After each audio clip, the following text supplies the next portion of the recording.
お願いします。はい。はい。カルガモ館ってわかります？はいカルガモ館って申し訳ないです。すみません。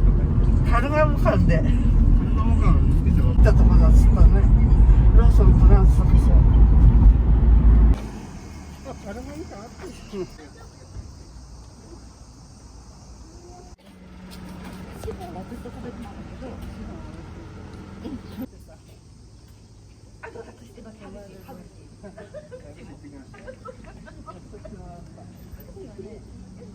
はい。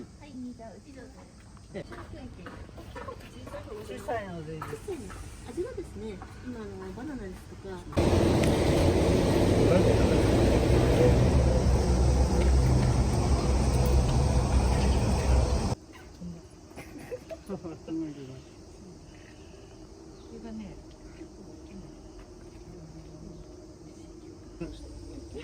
いい？めくってくね。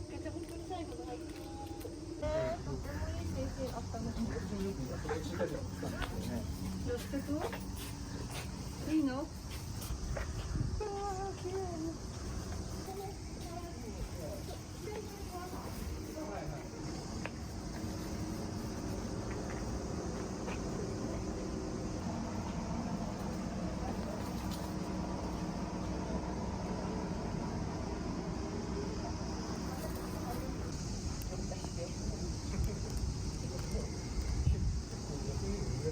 よかったね。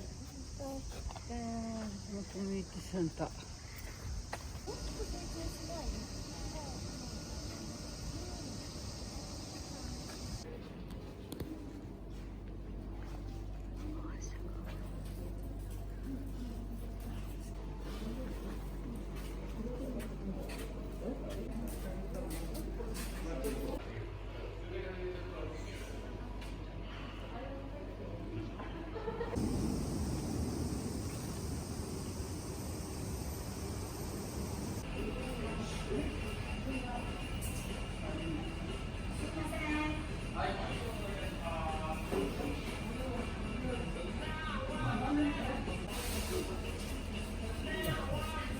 はい。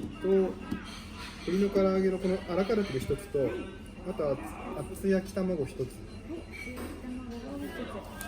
あと別にこの串をこれください。はい。はい。本当に太っちゃうと困るわね。昔みたいに痩せると困る。